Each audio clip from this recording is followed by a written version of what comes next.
Good morning class. मैं आशा करती हूँ कि सभी बच्चे स्वस्थ होंगे। तो आइए बच्चों, हम लोग स्वास्थ्य को ध्यान में रखते हुए पढ़ने के लिए शुरू करते हैं।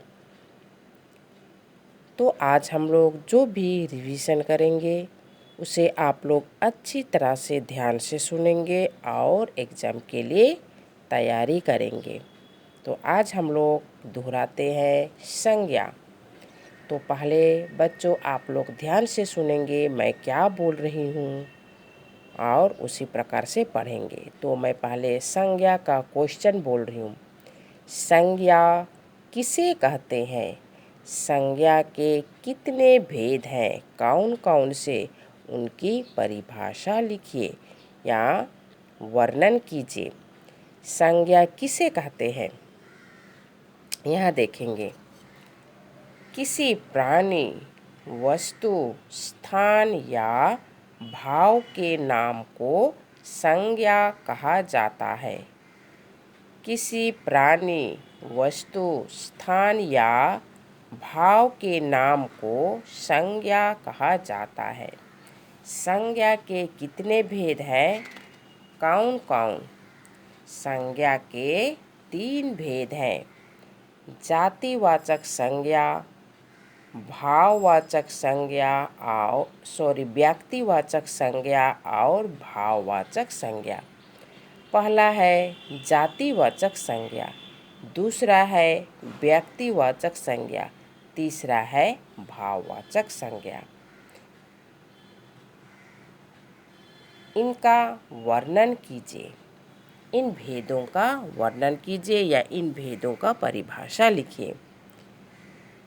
जो संज्ञा शब्द किसी जाति का बोध कराता है उसे जातिवाचक संज्ञा कहा जाता है। यहाँ देखेंगे, जो संज्ञा शब्द किसी विशेष व्यक्ति, वस्तु या स्थान का बोध कराता है उसे व्यक्तिवाचक संज्ञा कहा जाता है। जैसे यहाँ देखेंगे व्यक्तिवाचक संज्ञा का उदाहरण है, रोहन किसी विशेष बालक या नाम है, बालक का नाम है। दिल्ली किसी विशेष शहर का नाम है। यमुना किसी विशेष नदी का नाम है। फिर यहाँ देखेंगे, जो संज्ञा शब्द मन के भाव का बोध कराता है उसे भाववाचक संज्ञा कहा जाता है। यहाँ देखेंगे, बचपन शब्द से बच्चा होने का भाव का पता चलता है। तो इस प्रकार आप लोग भेद लिखेंगे और भेद का वर्णन लिखेंगे। फिर हम लोग आगे बढ़ते हैं। यहाँ देखेंगे, यह है पुल्लिंग और स्त्रीलिंग। आप लोगों को पुल्लिंग से स्त्रीलिंग में बदलने के लिए बोला जाएगा। तो आप लोग, ये क्या है? पुल्लिंग। लिंग बदलकर लिखने के लिए दिया जाता है, लिंग बदलकर। तो पुल्लिंग रहता है तो उसे स्त्रीलिंग में लिखना है। जैसे यहाँ नाना है तो नानी, चाचा चाची, दादा दादी, घोड़ा घोड़ी, बकरा बकरी, मामा मामी, बेटा बेटी, मौसा मौसी, लड़का लड़की, पुत्र पुत्री, मुर्गा मुर्गी, ऊँट ऊँटनी, मोर मोरनी, हाथी हाथीनी, गायक गायिका, नायक नायिका, धावक धावक धाविका, सेवक सेविका, लेखक लेखिका, अध्यापक अध्यापिका। फिर यहाँ देखेंगे, पुजारी पुजारिन, ग्वाला ग्वालिन, धोबी धोबिन, लोहार लोहारिन, चूहा चूहिया, बंदर बंदरिया, गुड्डा गुड़िया, बूढ़ा बुढ़िया, पति पत्नी, देवता देवी, नर नारी, पिता माता, भाई बहन, फूफा बुआ, राजा रानी, नौकर नौकरानी, महाराजा महारानी, सेठ सेठानी, युवक युवती, पुरुष महिला। तो इस प्रकार यदि लिंग में बदल कर लिखने के लिए बोला जाएगा, जिस प्रकार लिंग बदल कर लिखो, लिंग बदल कर लिखिए, लिंग बदल कर लिखिए, तो इस प्रकार लिंग दिया जाएगा पुल्लिंग, तो आप लोगों को स्त्रीलिंग में बदल कर लिखना है। तो फिर आगे बढ़ते हैं हम लोग। यहाँ देखेंगे वचन।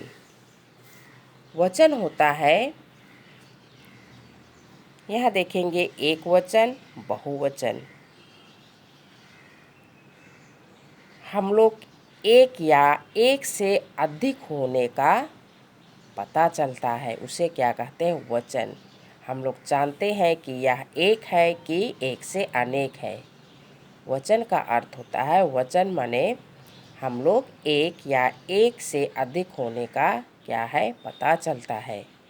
तो यहाँ पर देखेंगे एक वचन और बहुवचन। एक वचन होता है एक ही रहता है, और बहुवचन एक से अधिक।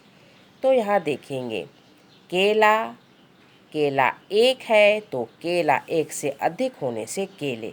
तो इसे ध्यान देंगे और अच्छी तरह से इसे पढ़ेंगे।